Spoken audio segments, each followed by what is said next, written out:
जो कोयला घोटाले के आरोप 2014 में बीजेपी के नेता जोर शोर से लगाते थे, गंभीर आरोप थे, वो क्या ऐसी वॉशिंग मशीन है बीजेपी के पास कि बीजेपी में शामिल होते ही वो सारे भ्रष्टाचार के दाग खुल गए। ये एक बड़ा मुद्दा रहा नवीन जिंदल के खिलाफ, लेकिन समीकरण बेहद दिलचस्प है। अगर इस पर वोटों की बात की जाए, चुनावी मुकाबले की बात की जाए, अभय सिंह चौटाला चुनाव मैदान में इनेलो की टिकट से, डॉक्टर सुशील गुप्ता अलायंस के उम्मीदवार है आम आदमी पार्टी की तरफ से। यहाँ अभय सिंह चौटाला को लेकर कहा जा रहा है कि जितने ज्यादा अभय सिंह चौटाला मजबूत होंगे, उतना फायदा बीजेपी उम्मीदवार नवीन जिंदल को होगा। हमारे साथ बातचीत करने के लिए शालू जिंदल हैं, नवीन जिंदल की पत्नी। उन्होंने अपना वोट दे दिया है। मैम, पहले अपना वोट की स्याही, लोकतंत्र की स्याही दिखाइए।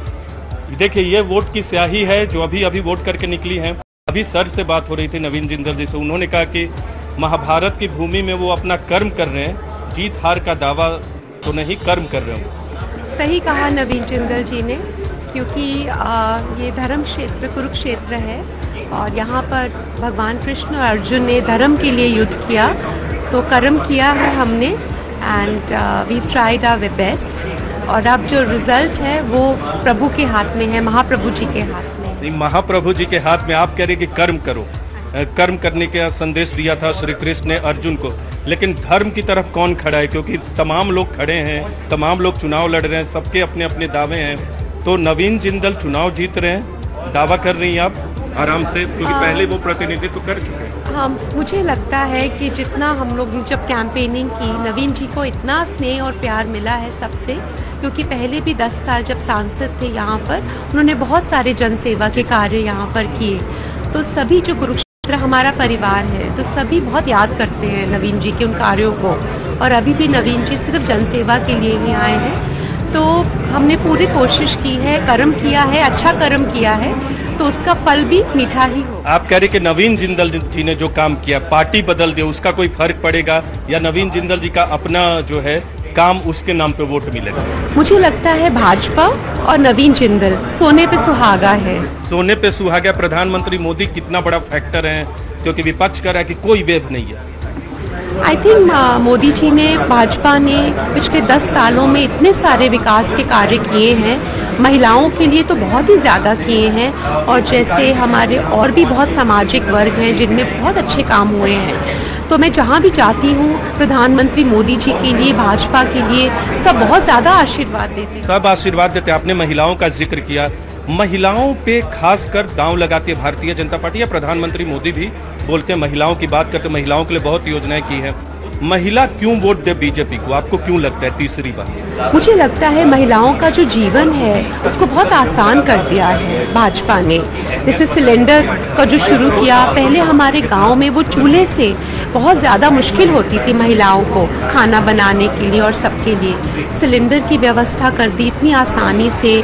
उसके ऊपर और बहुत सारे ऐसे इनिशिएटिव्स हैं, आयुष्मान योजना है जो, और भी बहुत सारे इनिशिएटिव्स हैं जो महिलाओं का जीवन बहुत आसान हुआ है। तो महिलाओं का जीवन आसान किया है। शालू जिंदल, नवीन जिंदल की पत्नी, हमारे साथ मौजूद थी। दावा किया कि इस बार भी काम के बल पे और भारतीय जनता पार्टी और प्रधानमंत्री मोदी के नाम पे सोने पे सुहागा होगा कुरुक्षेत्र में, और नवीन जिंदल चुनाव जीतेंगे, इस तरह का दावा कर रही है। लेकिन कुरुक्षेत्र में है श्री कृष्ण और अर्जुन की भूमि है, महाभारत की भूमि है, जहां गीता का संदेश अर्जुन ने दिया था, और यही दावा किया है कि इस बार फिर नवीन जिंदल जीतेंगे, क्योंकि प्रधानमंत्री मोदी ने जहां महिलाओं का जीवन आसान किया, तो नवीन जिंदल ने कुरुक्षेत्र के लिए कर्म किया। कैमरा पर्सन राकेश नेगी के साथ नीरज कुमार, न्यूज़ 18 इंडिया, कुरुक्षेत्र। नवीन जिंदल की धर्मपत्नी शालू जिंदल ने कहा कि ये धर्म युद्ध है, तो वहीं इनेलो उम्मीदवार अभय सिंह चौटाला चुनाव प्रचार में लगातार कहते रहे कि न्याय युद्ध है इस बार कुरुक्षेत्र के रण में। डॉक्टर सुशील गुप्ता अलायंस के उम्मीदवार हैं। मुद्दा यहां सबसे बड़ा अगर कहा जाए तो किसान किसानी है। किसान आंदोलन का खूब असर यहां पर दिख रहा है, लेकिन जीत हार तय होती है ओबीसी वोट बैंक से। यहां अभय सिंह चौटाला चुनाव मैदान में है, तो मुकाबला बेहद दिलचस्प हो गया है। लगातार यही माना जा रहा है कि जितने ज्यादा वोट इनेलो के पास जाएंगे, उतना ही बीजेपी को फायदा। 8 सूबे वोटिंग हो रही है, इस 7 सीटां दिल्ली दियां भी ने। दिल्ली दी तस्वीरां दिखा रहे हैं तो गौतम गंभीर दे वालों अपनी वोट हक का इस्तेमाल किया गया है। इस बार चोण मैदान दे विच नहीं हन, मना कर दिता गया कि चोण जिहड़ी है नहीं लड़ांगा, पर मौजूदा सांसद जरूर और दिल्ली दे विच अपनी वोट हक का इस्तेमाल करन पहुंचे ने। तो गौतम गंभीर दे वालों अपनी वोट पाई जा रही है। तो तस्वीरां असीं तुहानूं दिखा रहे हैं तो बिल्कुल नरेंद्र मोदी दे वालों दस दईए कि अपील भी की गई है। 4 भाषावां दे विच उन्होंने वोट हक का इस्तेमाल करने की एक्स से अपील की। उन्होंने लिखा है कि लोकसभा चुनाव के छठे चरण के सभी मतदाताओं से मेरा निवेदन है कि वे अधिक से अधिक संख्या में मतदान के लिए आगे आए। एक एक वोट मायने रखता है और आपका वोट भी उतना ही महत्वपूर्ण है। लोकतंत्र तभी फलता फूलता है जब और जीवन दिखता है जब चुनाव प्रक्रिया में जनता जनार्दन की बढ़ चढ़कर भागीदारी होती है। माताओं, बहनों और बेटियों के साथ ही युवा वोटरों से मेरा विशेष आग्रह है कि वे अपने मताधिकार का प्रयोग जरूर करें। तो मौजूदा सांसद जरूर और इस बार टिकट कट्टी गई या खुद ही असी कह लिए कि उन्होंने मना कर दिता सी कि वोट जी इस बार चोण है वो नहीं लड़नगे। तो गौतम गंभीर अपनी वोट हक का इस्तेमाल करते हुए दिल्ली दे ईस्ट दिल्ली से पिछली बार सांसद चुने गए थे बीजेपी की टिकट पर, लेकिन इस बार टिकट बंटवारे से पहले ही उन्होंने कहा कि वो इस बार चुनाव नहीं लड़ेंगे, अपने आप को वक्त देना चाहते हैं, बहुत सारी जिम्मेदारियां हैं। खासतौर पर फिर से कमेंट्री बॉक्स में नजर आए थे गौतम गंभीर आईपीएल में, लेकिन वोट डाला है। लोकतंत्र के इस महापर्व में अपना योगदान दिया है गौतम गंभीर ने। बीजेपी नेता और पूर्व क्रिकेटर गौतम गंभीर को आप देख रहे हैं वोट डालने के बाद मुस्कुराते हुए, वो निशान दिखाते हुए जो लोकतंत्र के पर्व का प्रतीक है। दिल्ली से तस्वीरें आपको दिखा रहे हैं। दिल्ली के साथ साथ 58 सीटें हैं जिन पर आज छठे चरण के तहत चुनाव हो रहा है, वोटिंग हो रही है। इन्हीं में 10 सीटें हरियाणा की हैं।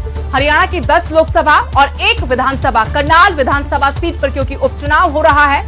मुख्यमंत्री नायब सिंह सैनी यहां से बीजेपी के उम्मीदवार हैं करनाल विधानसभा सीट पर। मनोज तिवारी बिल्कुल गलबात कर रहे हैं। मनोज तिवारी और सुंदिया की कुछ कह रहे हैं। मतदान करने शुभ दिन है। आज फिर से एक बार नरेंद्र मोदी जी की सरकार बनाने के लिए दिल्ली की 7 सीटों से और हमारी नॉर्थ ईस्ट दिल्ली अब हम चल रहे हैं अपना मतदान करने। बहुत अच्छी सुबह हुई है। सुबह से ही लोग अपने अपने बूथ पे जमा हैं। मैं यहां से सीधे जाऊंगा अपने वोट करने गोंडा विधानसभा में, यमुना बिहार। और कहते हैं ना कि जब भगवान सूर्य के किरणों से जैसे ही साक्षात्कार हुआ, ऐसा महसूस हो रहा है कि ये देश के लिए आज बहुत बड़ा योगदान दिल्ली का भी होने जा रहा है, ऐसा महसूस कर रहा हूं। शुभ दिन है। आज फिर से एक बार नरेंद्र मोदी जी की सरकार बनाने के लिए दिल्ली की सीट से मनोज तिवारी चुनाव मैदान में, लेकिन इस बार मुकाबला बेहद दिलचस्प है, कड़ा है, क्योंकि कांग्रेस ने कन्हैया कुमार युवा चेहरे, तेज तर्रार नेता को चुनाव मैदान में उतारा है। और यहां मनोज तिवारी भी इस बात को भली भांति समझते हैं कि इस बार एक तरफा मुकाबला नहीं है। पिछली बार जरूर शीला दीक्षित थी, दिग्गज नेता थी, लेकिन पटखनी दी थी। और पिछले चुनाव और इस चुनाव में काफी चीजें बदली हैं, चेहरे मोहरे बदले हैं, हालात बदले हैं, मुद्दे बदले हैं, एंटी इनकम्बेंसी है। 10 साल से लगातार बीजेपी सत्ता में बैठी है। बिल्कुल मनोज तिवारी वालों कहा गया है कि बिल्कुल पॉजिटिव रिस्पॉन्स और खास तौर पर जेकर जिक्र किया जाए तो इतने अलायंस के चलते चोण लड़ी जा रही है। कन्हैया कुमार इस बार सामने ने और पिछली बार जेकर गल की जाए 7,87,000 तो ज्यादा वोटा हासिल किए। तो बांसुरी स्वराज के वालों अपने पिता के नाल जो वोट पगताई गई है, सुषमा स्वराज की बेटी ने, और बीजेपी तो चोण मैदान दे विच नवी दिल्ली तो इत्थे भी सोमनाथ पार्टी के नाल यानी कि आम आदमी पार्टी के खाते है सीट। और मीनाक्षी लेखी 5 लाख तो ज्यादा वोटा के नाल इथों चोण जिते सन। 2019 का यह नतीजा है। पर इस बार बीजेपी के वालों दस दईए कि अपने ज्यादातर उम्मीदवार जिहड़े ने वो दिल्ली दे विच बदल दिते गए। कह लीए कि मौजूदा सांसदां दे ज्यादातर टिकटां जिहड़ियां ने ओह कट दित्तियां गईयां तां नवे चेहरे चोण मैदान दे विच जरूर नजर आए सन। जदों टिकटां दी वंड होई तां बिल्कुल इस सर्वेखण विश्लेषण चर्चा जिहड़ी है उठी सी। तां अपने पिता दे नाल वोट हक दा इस्तेमाल कीता गया। बांसुरी स्वराज दे वल्लों नवी दिल्ली तो चोण मैदान च ने पिछले दिनें दे विच ਵੱਖ-ਵੱਖ तरीके दे नाल चोण कैंपेन करते हुए नजर आए सी।